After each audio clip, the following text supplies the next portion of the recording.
I'm Howard Blumenthal, and we are back for 2021. We've now been doing the show crossing a year, which is kind of fun.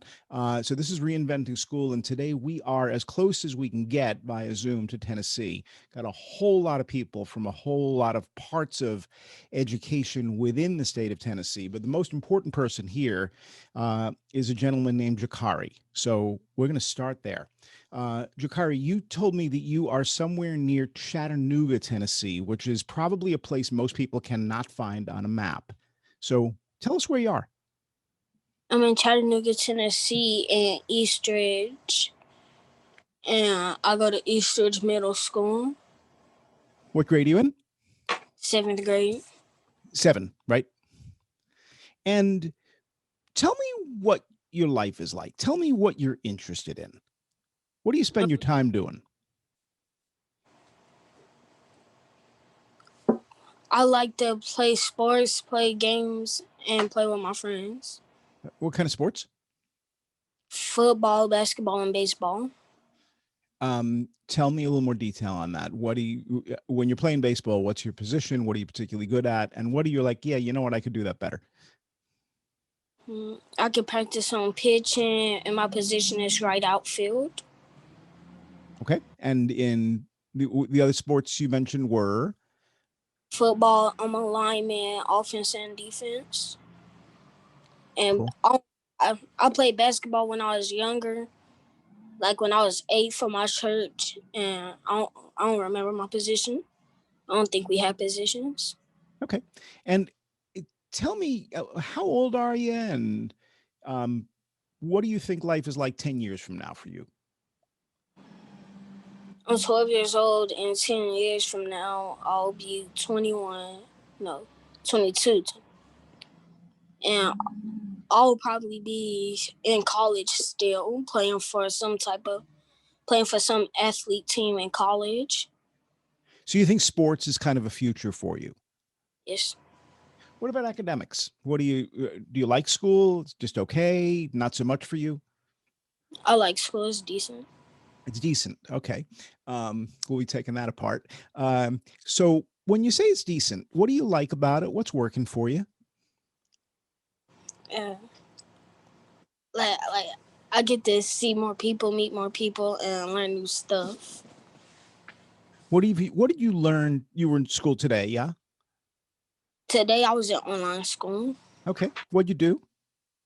What'd you We learn? did, we did a writing benchmark. It was something about school and like how some schools did a study on like if you went to school later than before. You mean like started out at 11 o'clock in the morning or started out when you were like 19 years old? No, like my school it starts around 7:20, and the story was about a school in Washington. Instead of them starting at 7:20, they started at 8:20, and they got better results from students being more interactive and stuff. Interesting. So what do you find that interesting? So what do you find when you learn at school? What do you like? I really want to learn about that. What subjects kind of get you to pay more attention? Math mainly, Why? because that's my homeroom that I go to, and like that's like what I'm mostly good at. Okay. And what are you studying in math? We've been studying fractions and what's the name? Some multiple. I forgot what it was called. Like decimals? Yes, like multiplying decimals and stuff. And do you think that's going to be useful to you when you're 22 or 32 years old? Like, do you think adults spend a lot of time multiplying decimals? Yes, sir. You do. Give me a sense of like, what kind of job would you have that would require you to know that? Um, I don't know no job, but I think like paying bills probably. Okay, good. Like, What about reading? Do you read much? yeah, I read. What do you read? What's the last thing you read? What's the last book you read? It was something about a dog's life. Did you read it because you had to read it or because you were like, oh no, I want to read this book? No, my mom had got it to me for my birthday, and I just read it. Good. Tell me the story. It was about a dog and like what he did throughout his days. What kind of dog?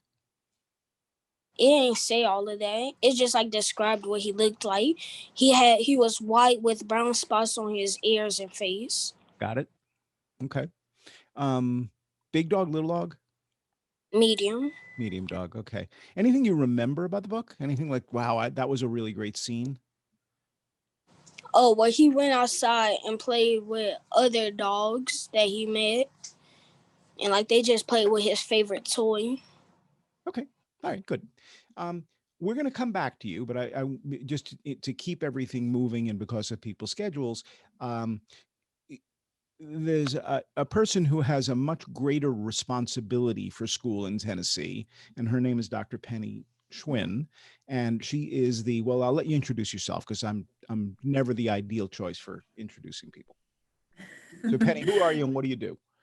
Hey, so Penny Schwinn, and I am the Commissioner of Education here in the great state of Tennessee, and have had the joy and privilege of holding that role since February of 2019. Cool. And where are you in Tennessee? So we are here in Nashville. Okay. And that's the capital, right? That's right. Yes. Okay. I was looking because I got confused about Knoxville, which apparently was the capital in like 1719 or something. Yeah. Okay.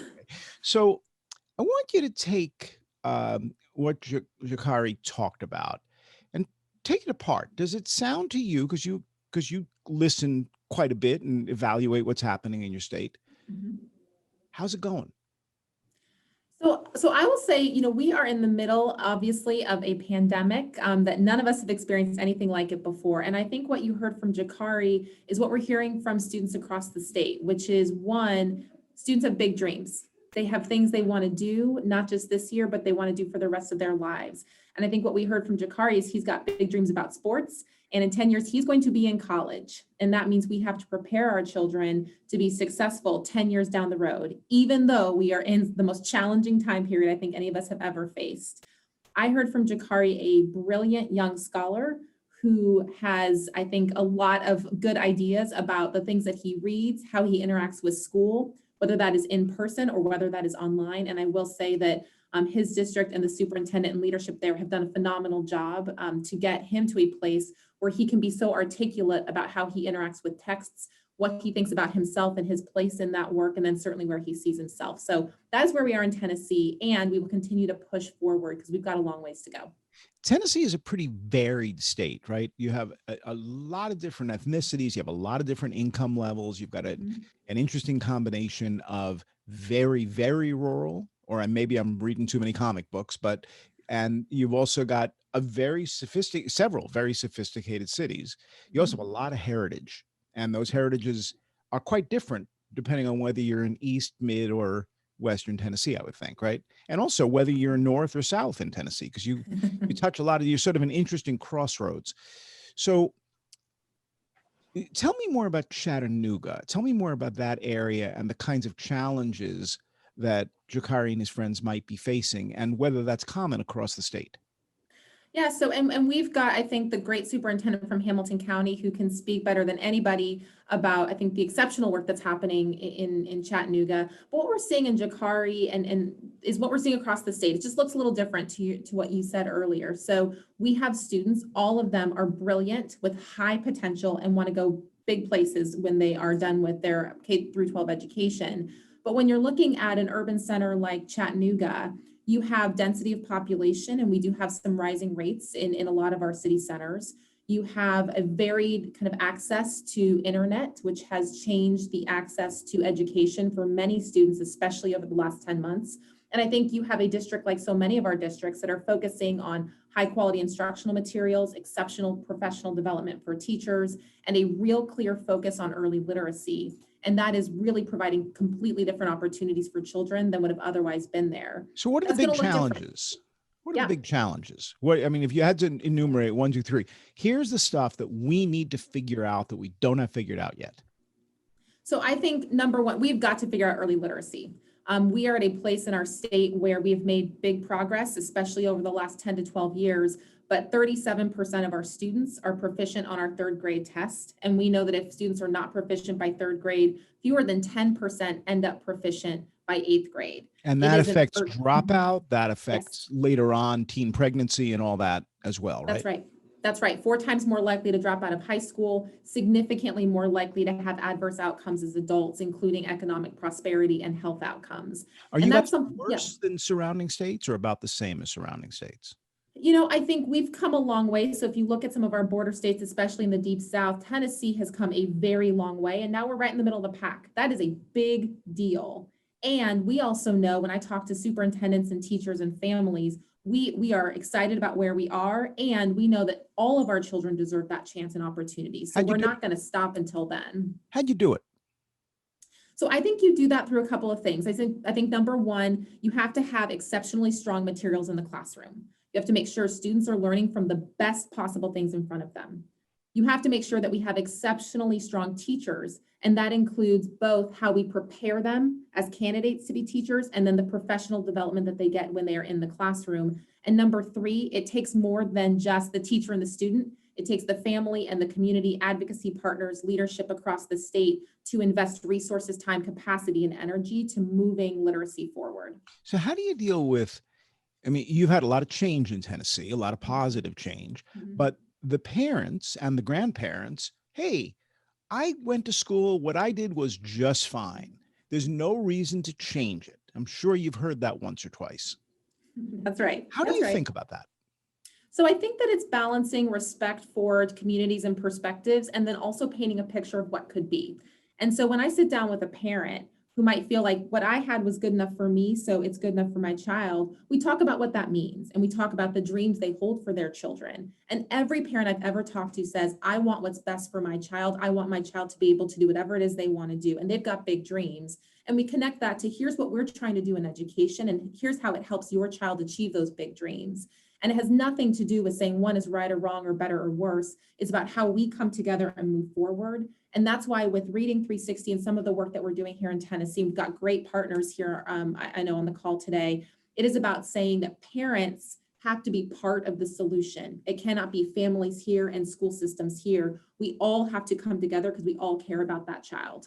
Hey, Jakari, tell me about the adults that you interact with who aren't in school. Tell me about your parents, your grandparents, aunts, uncles, cousins, whatever, and also your friends and what does that community look like?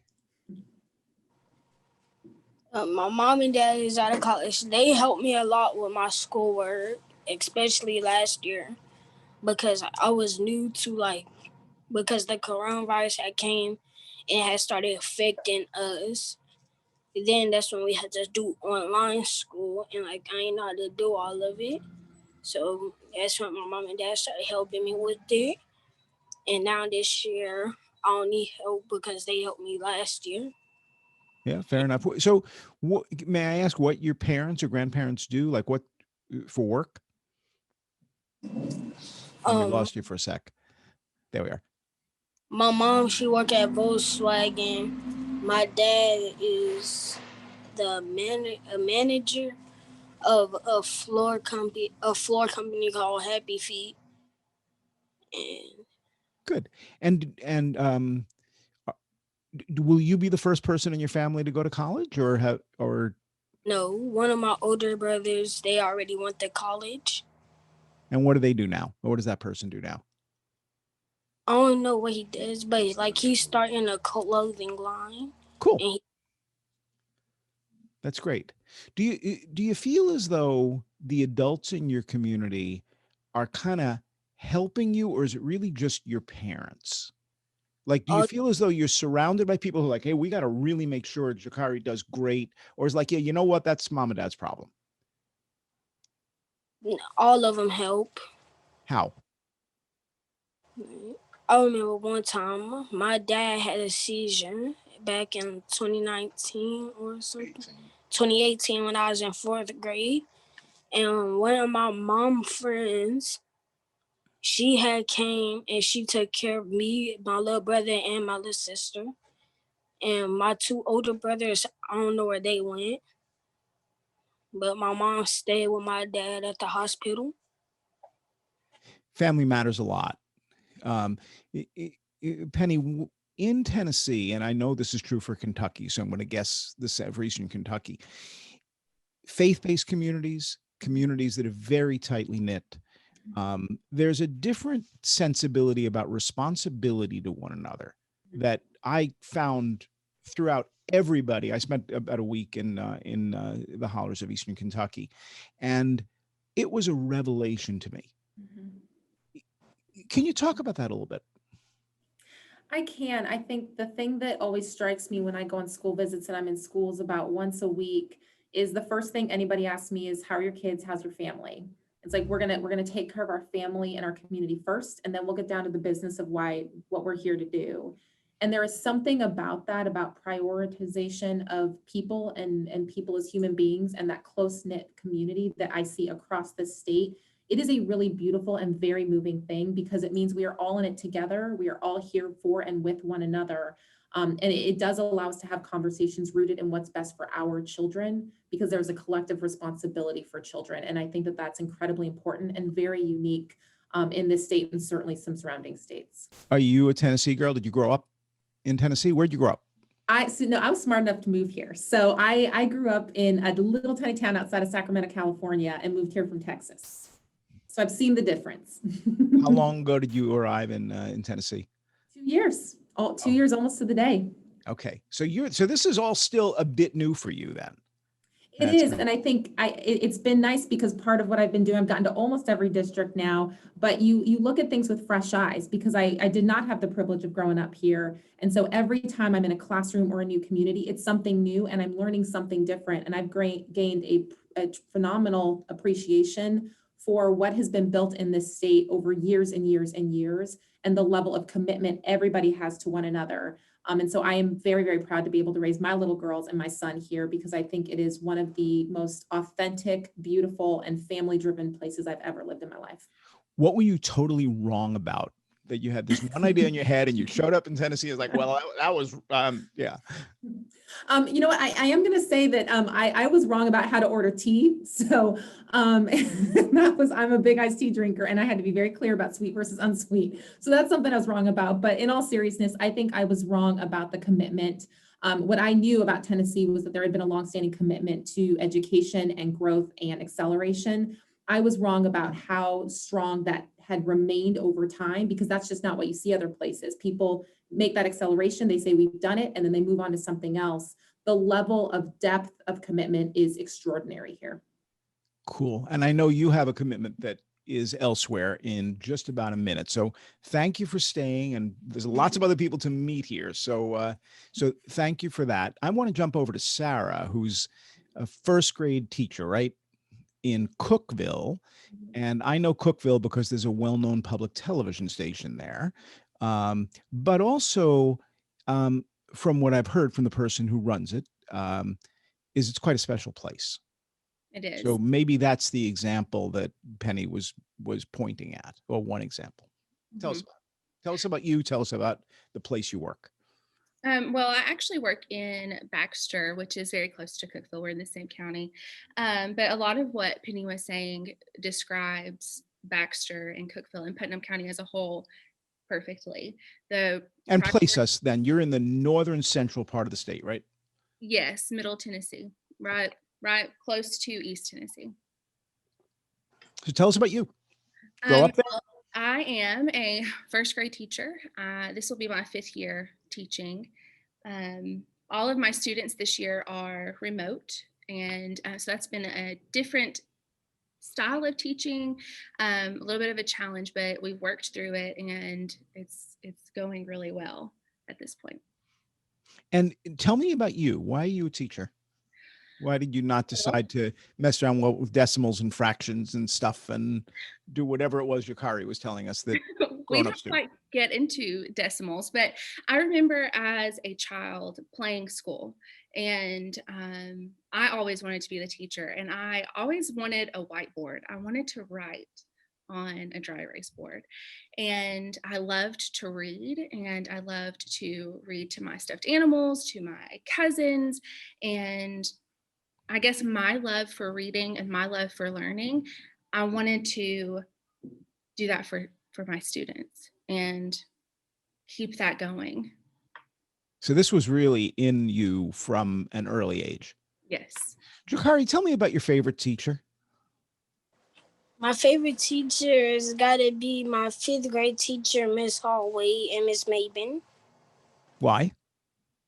because they was just helpful. They always helped students as much as they can, and they never gave up.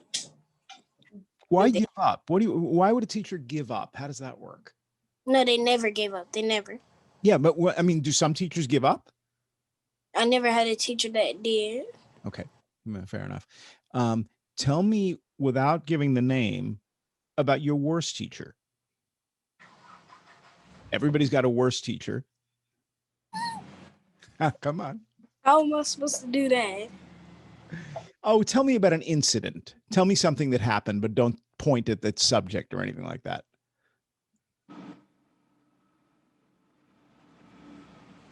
All right, I'm going to jump over. I'll let you think about it for a second. Dr. Ellen McIntyre, you train teachers, right? You're involved in the university level.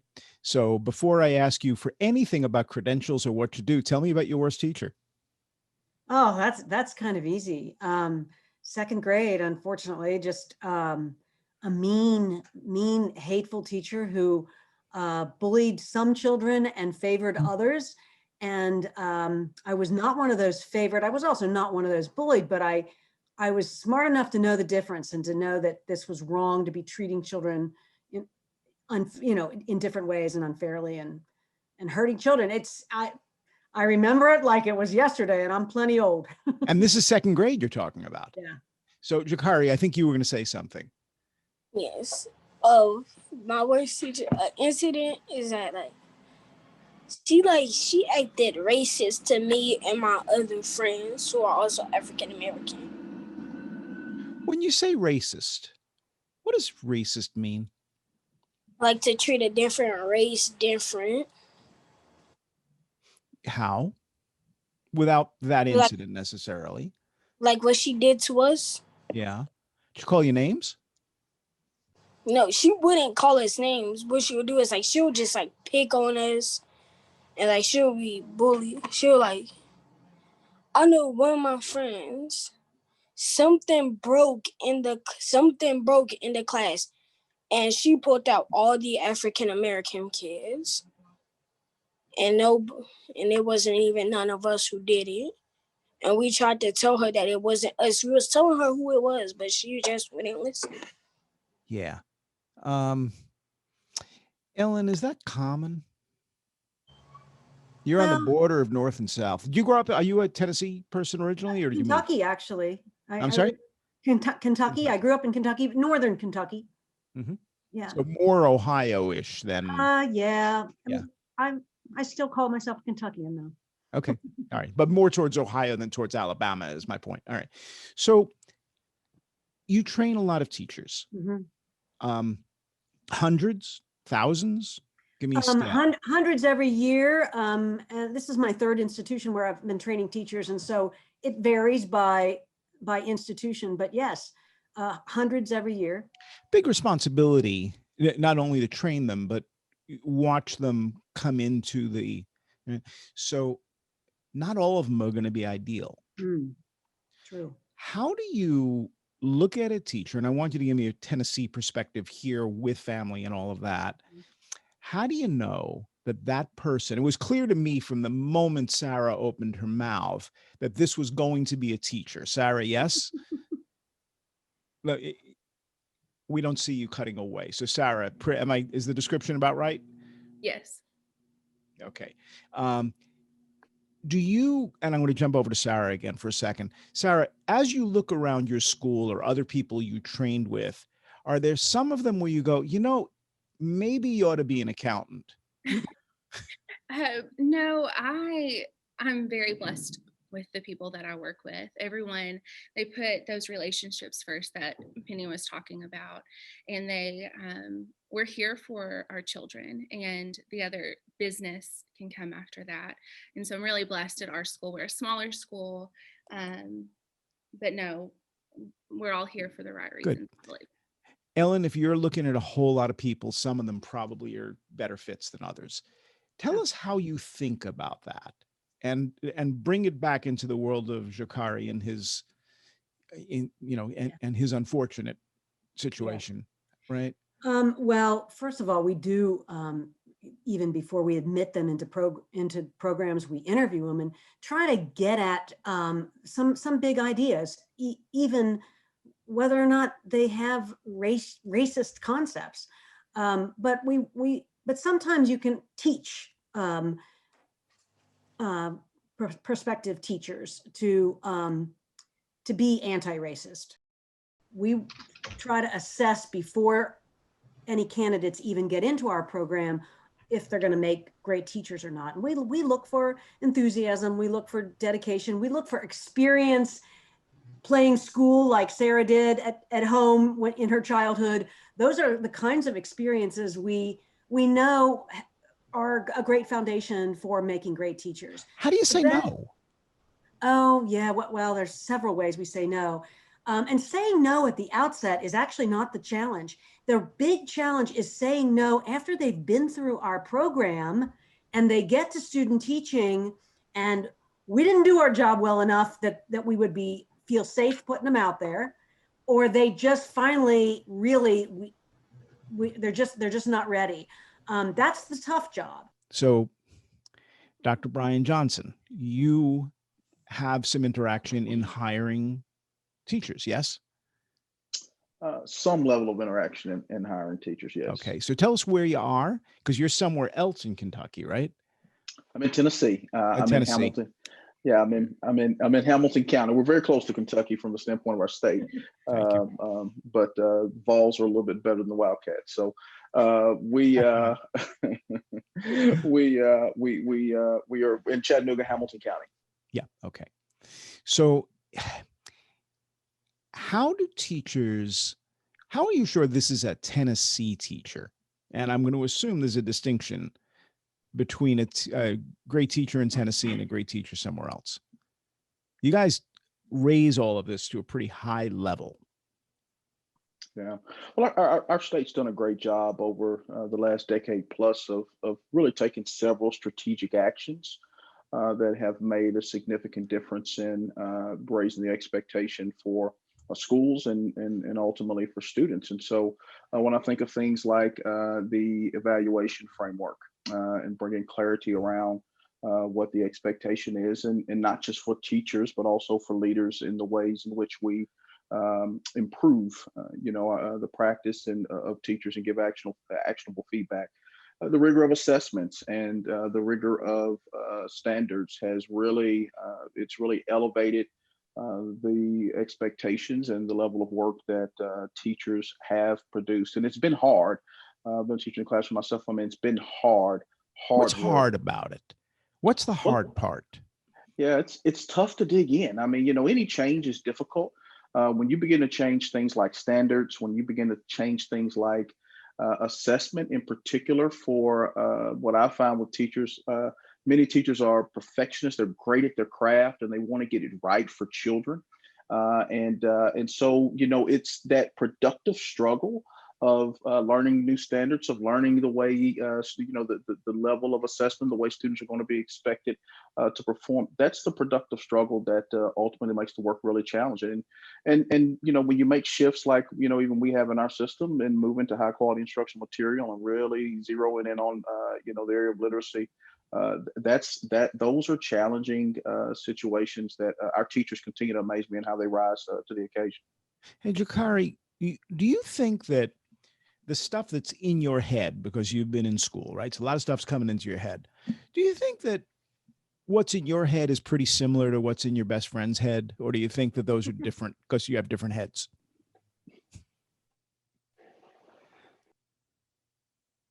You're muted. Probably the same thing. Do you think that's good or bad?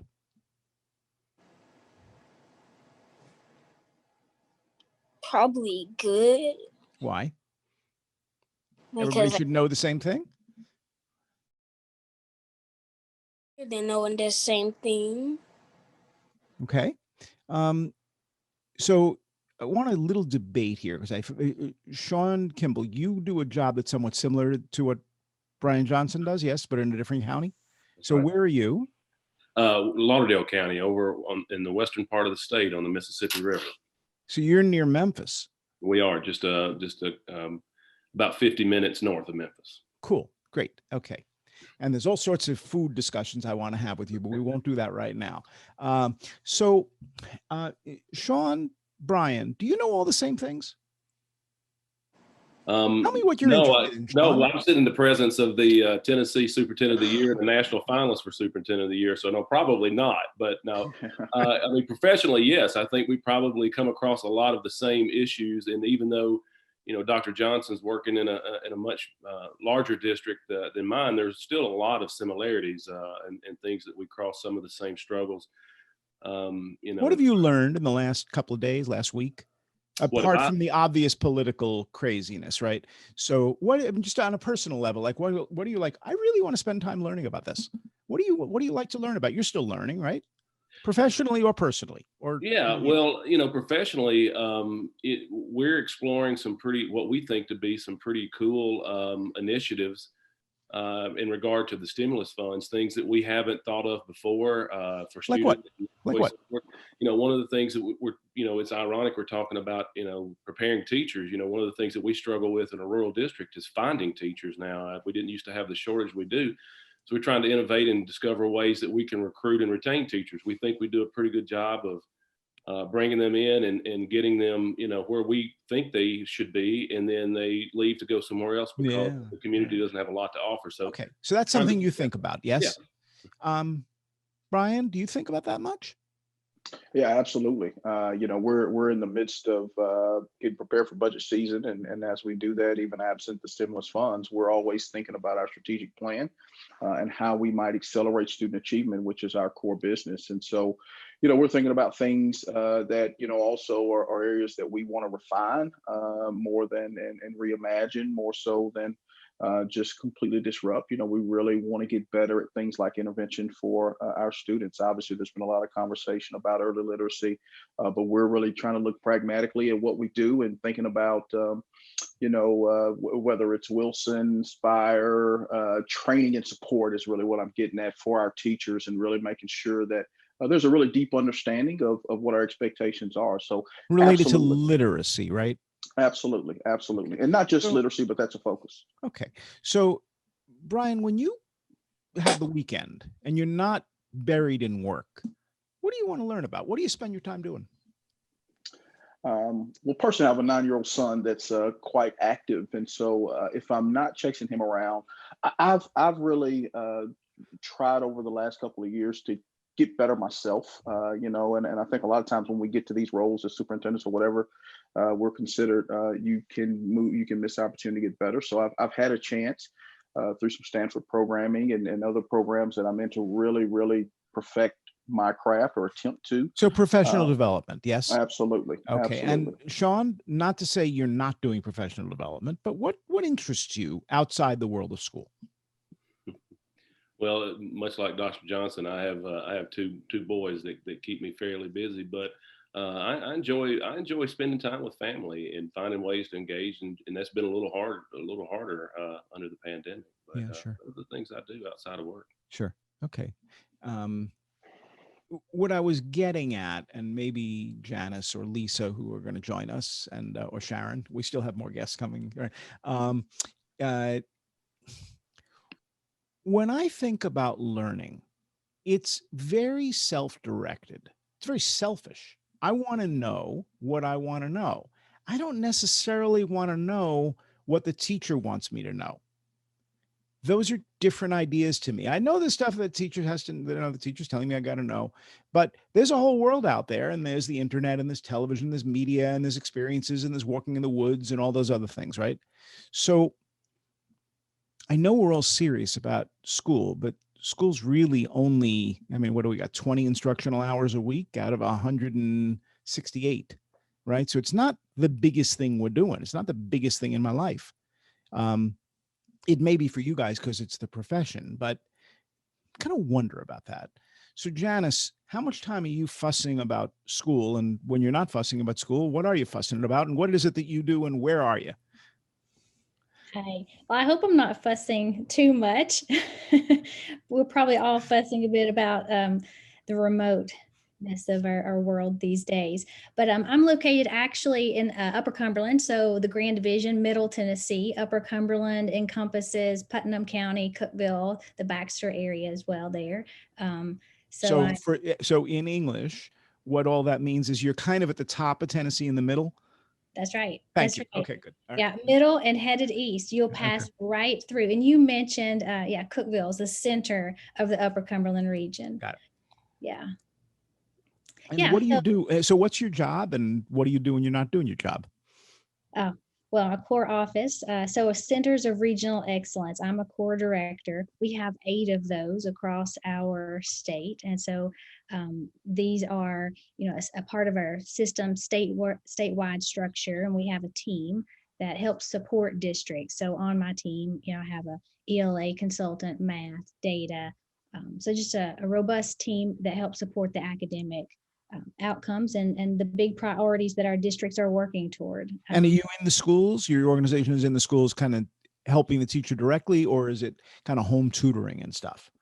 No, we would be partnering with the district level. So it's at a system level, helping really think about that strategic plan that I heard mentioned, thinking about strategically how we are building it, prioritizing based on needs, the goals that the districts set, and partnering with them to really dive in and identify those problems of practice and just diagnose and work together for a different. And what do you do? What are you doing for fun when you're not doing the school stuff? Well, I'd have to say go Vols. I have 2 kiddos that are at UT, so they kind of keep me busy as well. One's actually in the Memphis area with her studies, and the other's in Knoxville, or will be soon. Got it. So Jakari, you have this big A behind you, and I'm not sure that's the most popular thing in this crowd. Can you explain what that's all about? I'm at my dad's office, and that's just the Alabama cover that he got because he like Alabama. How do you feel about Alabama? I like it, but I'm not as much as a fan as my mom and dad are. So would you have another team that you would prefer, or like in college or NFL? I'd try college first. Yeah. LSU. Okay. Why? Their quarterback is good, and that's one of the positions that I would want to play. Got it. Okay, cool. Thank you. So Lisa, what do you do? Where are you? I work for Commissioner Schwinn. I'm the Chief Academic Officer for the department. I'm also in Nashville. I'm on the same floor as she is. So if you're the Chief Academic Officer, are you really, really smart? No, I just hire really smart people to help us think together. And so we've talked a little bit about this strategic plan, and I know you have a reading something point something in here somewhere, right? Yeah, and I'm guessing 360, yes, sir. Thank you, 360. Can you explain what that's all about, and begin with why is this needed? Like, what's you had a problem, and clearly you're trying to solve the problem. And I know you guys are just launching that now, so tell us something about it. So the commissioner spoke about our literacy rate at 37%. And obviously we want all children to have the opportunity to be successful and do what they want to do in their future. Is 37% low? Like, give me some context on what 37% means. 37% means 1 in 3 children meet their expectations for reading in 3rd grade. So 1 in 3 children are on track to meet their goals. So if I was in Connecticut or New Jersey or something, would it be like 39% or would it be like 79%? I don't want to speak exactly what it would be in Connecticut, but we are a bit behind some of our other partners. Okay, fair enough. Go on. I'm sorry. Sure. No. And we've been working on reading for a long time. As both of our superintendents and our educators on this call have said, we've been pushing and working and strategizing around reading. And what we really need to do is learn from the things we've been doing with our teachers and learn about the support. So Reading 360 is really a comprehensive approach. It looks at what we're doing to support teachers, what materials we're using in the classroom, how our families can partner, how our community partners and advocacy groups can all come together and think about reading together. So it's really a menu of options that districts can engage in, partner with, and help us strategize and find those right fit supports for districts like Sean and Brian work in, and see what they're doing well, what they need, and how we as a state can give them resources. But for a long time, we've been doing a one size fits all from the State Department. Like, these are the things everybody has to opt into to make reading work. Reading 360 is a unique approach where everybody comes together, offers a menu of options, whether it's teacher training, material support, different tools for reading support, but it's a menu of options. And then we come together and do that strategic work that Janice talked about to think about what is it that district needs, how we can partner together, and who else can come to the table to think about the reading and make sure that it's 3 and 3 children can read, so that all of our children have the opportunity to move forward. That is like a very high level of Reading 360, but I could get into those very little nuggets. No, that's, I mean, for the moment, that's good. Jakari, do you know kids who don't read particularly well? I probably know a few. Why don't you think they read particularly well?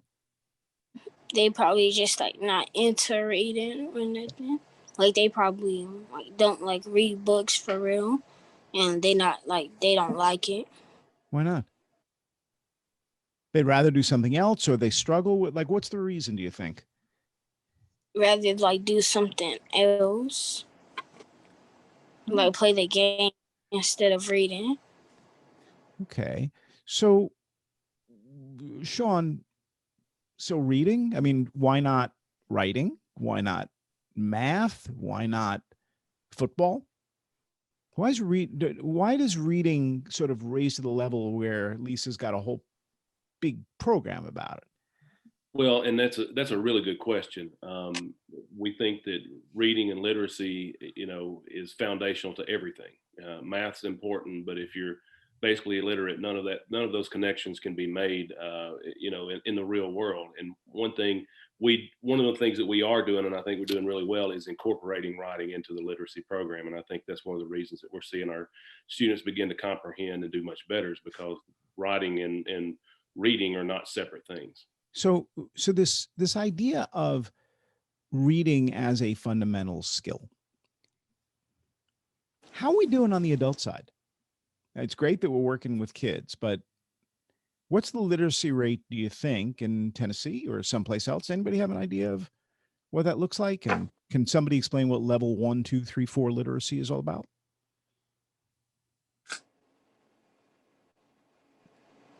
I don't know the rate, the adult literacy / illiteracy rate in Tennessee. I'm still fairly new to the state. The particular levels, though, they're based on a national assessment, the NAEP, National Assessment of Educational Progress, and level 1 is really basic. Like, you could just sort of get through sentences and maybe make a little bit of sense of some simple sentences. And then the next level, proficient, is really where we need our people to be. And then there's advanced and there's highly advanced. Proficient is the number that Lisa keeps using, about 37% not being proficient. And that's above basic. Yeah. But it's just sort of enough to function after school, really, after K-12, to be able to enter into college or the work world successfully. Sharon, what do you know about this? And explain who you are and where you are. My name is Sharon Roberts, and I'm the Chief K-12 Impact Officer for SCORE. SCORE stands for the State Collaborative on Reforming Education. So you work with Janice, yes? No, well, I work with Janice, but I don't work for the State Department of Education, and Janice and Lisa work for the State Department of Education. Okay. We're a research and advocacy organization, so we're partners with everyone here on the convening today. And my background, though, before I came to SCORE and the work that we do there, I'm a career educator in Tennessee. So I've been a classroom teacher, a principal, and a school superintendent, like many of my colleagues here. And so I went to school in New York City public schools, and then I went to a suburban school. And I would say that it was a good education, but it's certain when I talk to friends about what they did, it's like, yeah, it wasn't a great education, but I had some very good teachers, and I'm really grateful for what they did in 4th grade and 6th grade. But now looking at this as a professional, as a scholar, all of those things, I'm not that impressed. My impression is that there's a whole lot that we don't know. And also that we all seem to be drawn towards learning more or less the same things, but I'm not really sure why anymore. Not when Netflix has about 1 million different things I can watch tonight, not when there are so many books and internet and all that, right? So each of us has our own set of interests. Each of us comes at this in different ways. Now we flow for career reasons, so we spend our time, doing professional development in similar ways and all that. But I'm coming to wonder, given the reading skills that we are developing, given the numeracy skills that we are developing, do we all need to know the same thing? And I think the answer is yes for 1st graders. I'm not so sure the answer is yes for 4th graders. I think the world has changed a lot in 20 years. But I may be wrong, and you guys do this all the time, and I don't. And you're in a cauldron, and I'm not. So I understand that as I ask the question, I'm looking over the tip of the edge of something. I'm not in the center of it. But Sharon, in your day-to-day experience doing all of these things, do you sense that things have changed? And if so, are you just trying to play catch up with the old goal, or are you moving the whole thing forward to where the kids need to be in the 21st century? Tough question. Yeah, it's a tough question, and it's one that I think about all the time.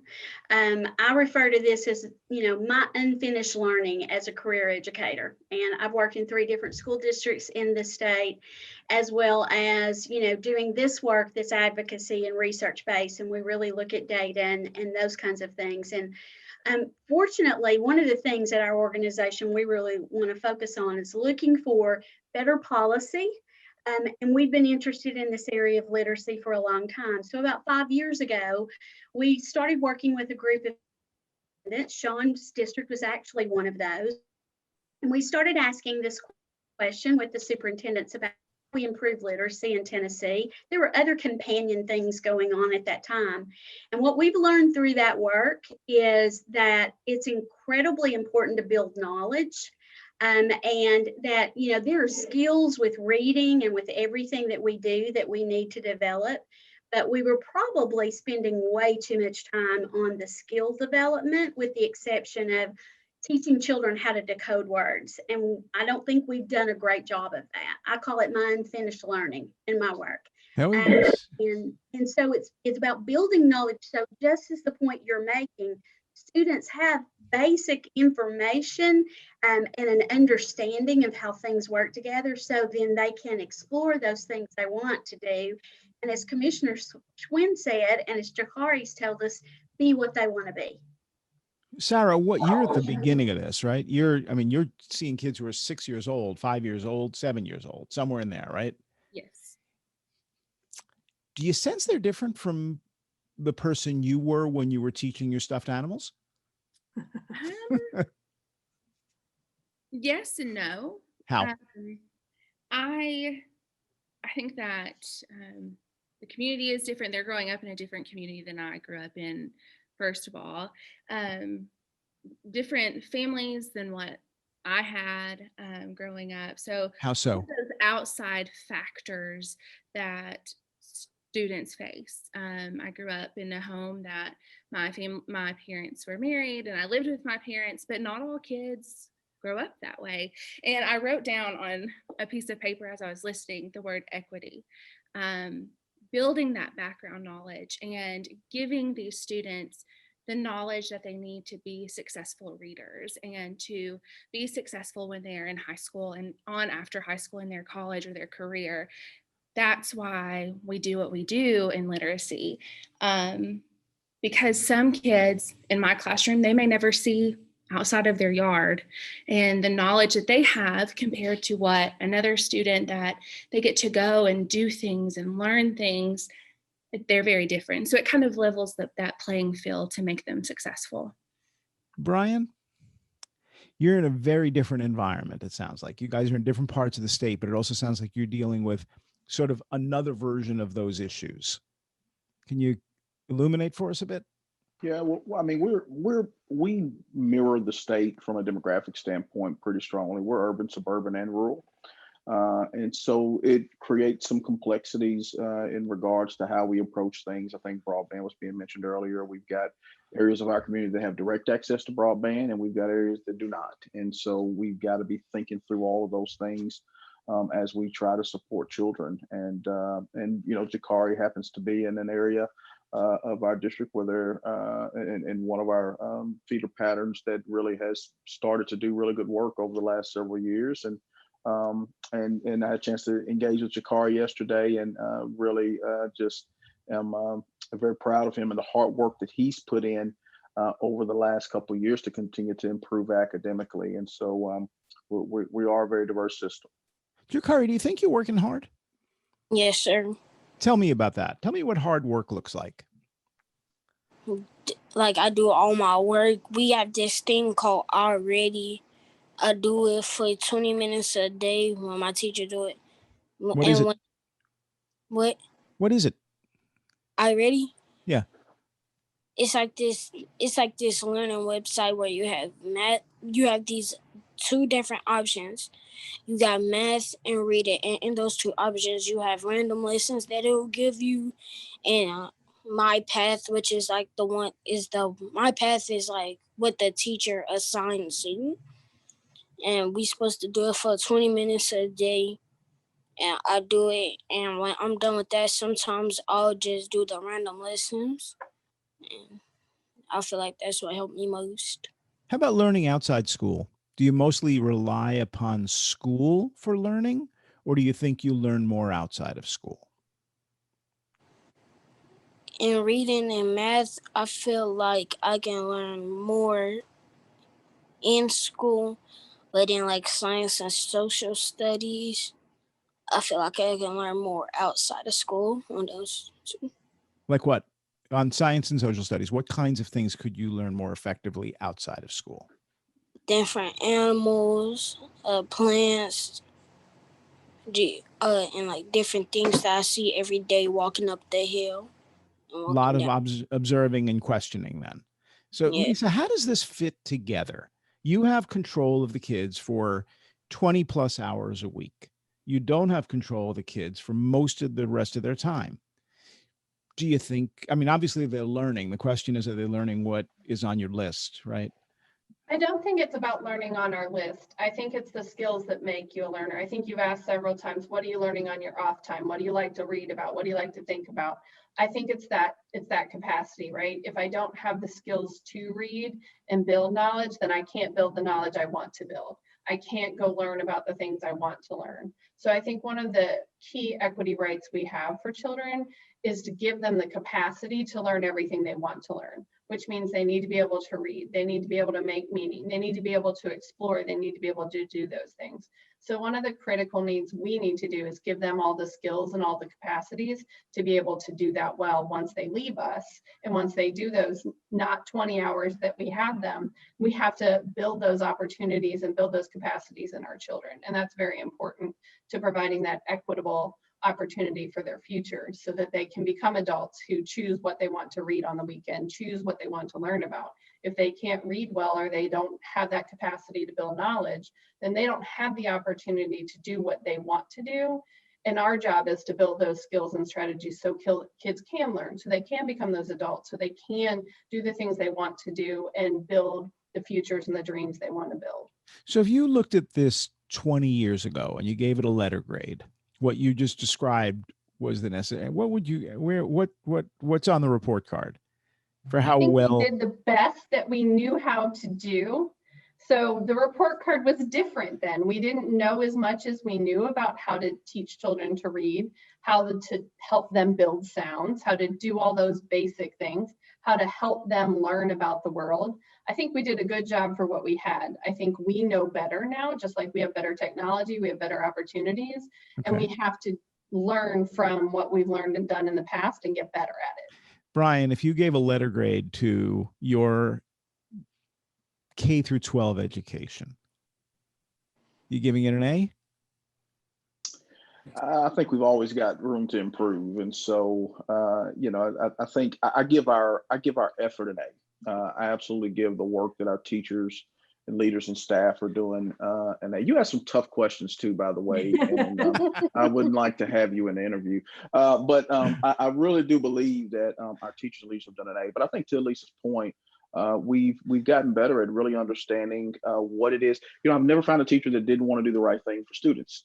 It's all about having the right resources, the right training, the right support. And we've gotten better at understanding what that right resource is. We've gotten better at understanding that the job embedded training is the way to go, and really trying to provide the supports that are necessary for teachers to be successful, which ultimately makes students successful. One of the joys for me has been traveling the world interviewing kids for this project called Kids on Earth. And I've never met a kid who's not curious about something. The trick is they may not be curious about what's on the list of things to learn at school, right? So one of the things I've been struggling with is, are we doing what we need to be doing at school? I understand reading. I understand all of those fundamental skills. But then I look at all the other stuff that we could be doing and we're not doing. And I look at the silos that we've created, and I understand why they exist, but I don't know whether we've made the right decision. I don't know whether we ought to leave it to Jakari and say, let's sit down, figure out what you're interested in. We'll develop a custom program so you can learn as much as possible on your own.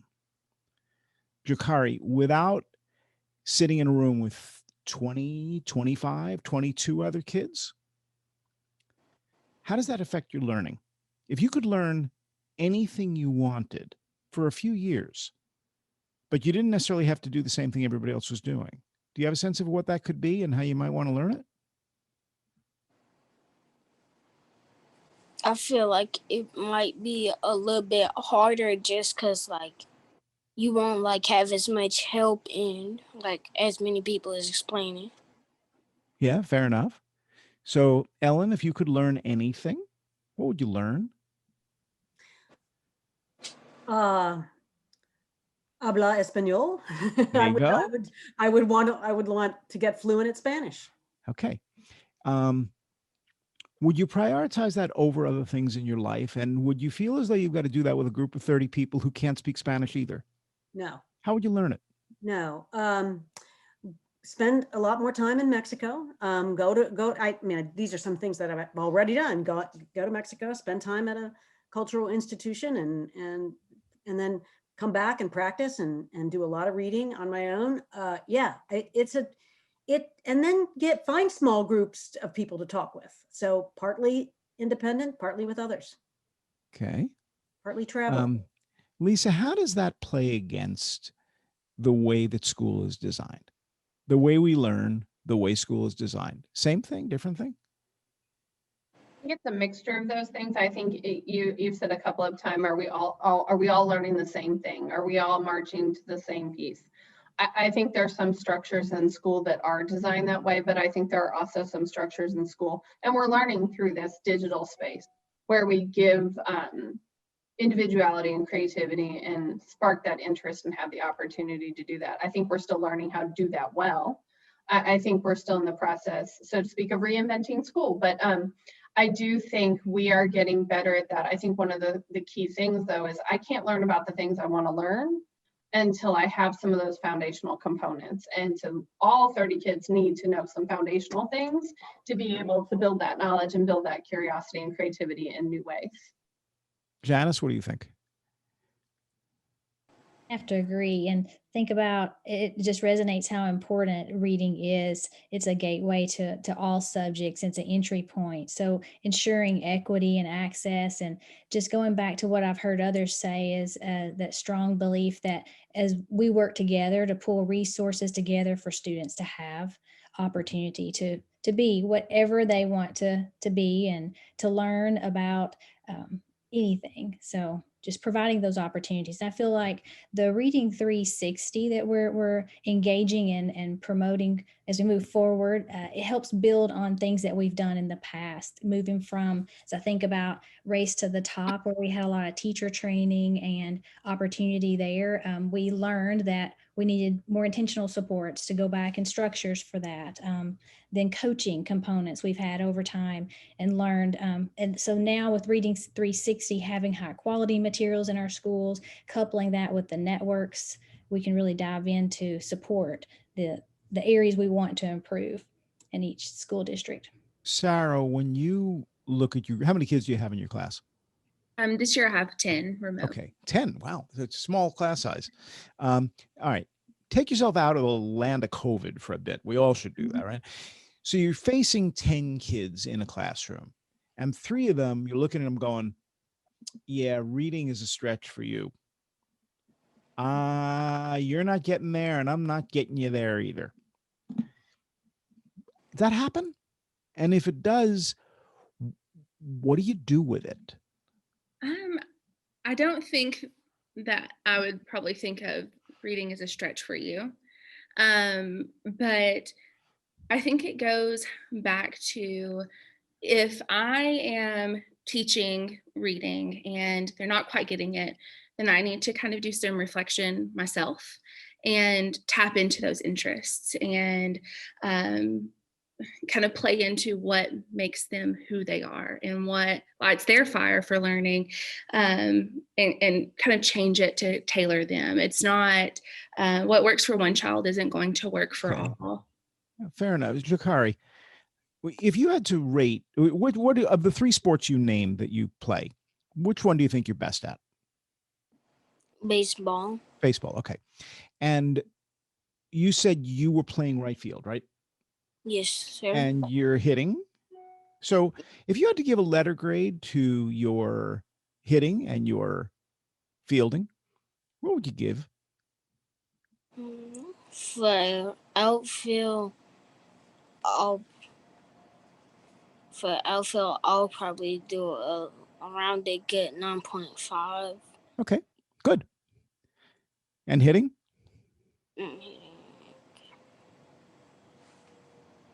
10.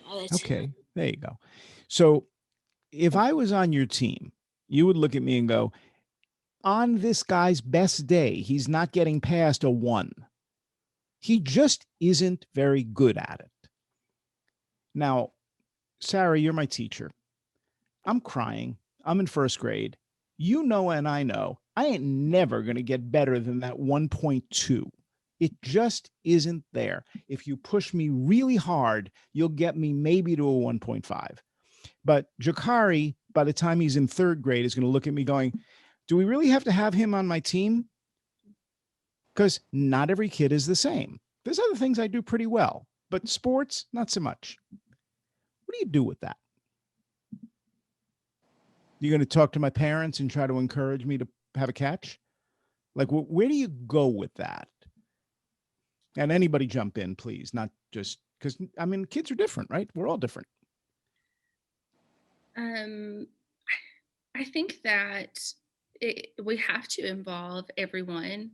You mean the whole community? Yes, and parents and educating the parents. It's something this year, I know it's the COVID world and we're remote, but being in the kids' homes every day and the parents getting to witness that learning and how we're learning to read and getting to see the why and the process and educating them at the same time, that's been a really beautiful thing. So I think having everyone be all in, that's key.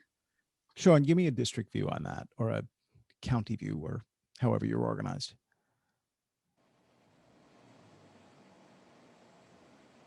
You say that again.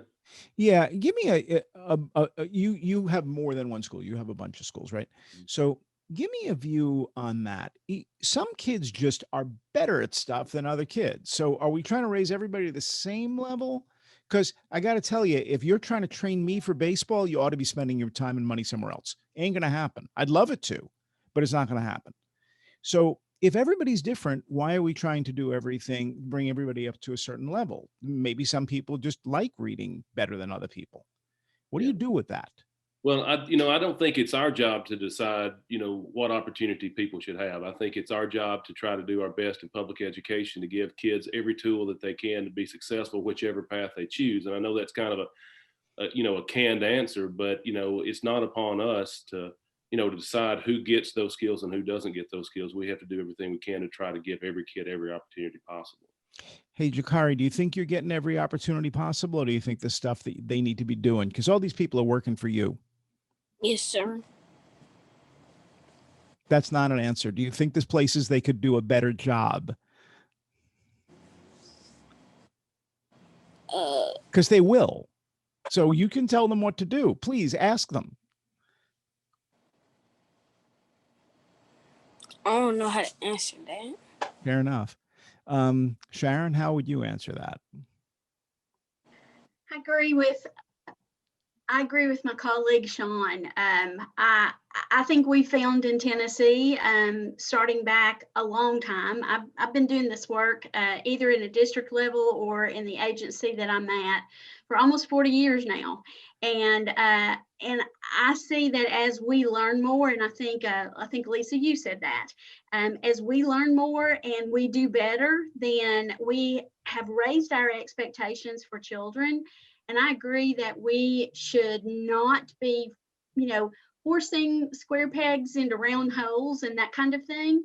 But we found that through the work that we've done in supporting students, when we raise our expectations, students rise to that.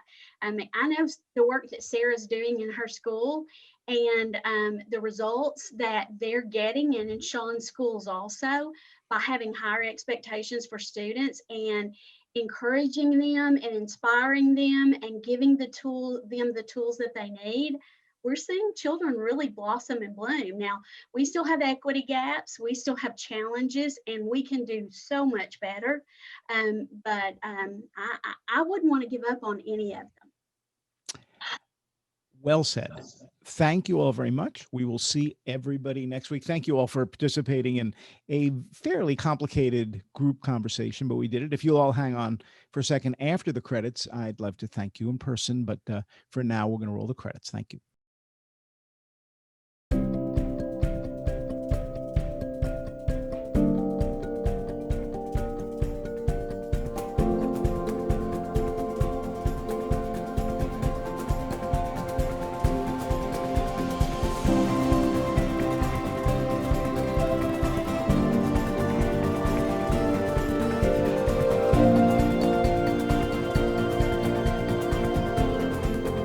For on-demand episodes and more, visit our website.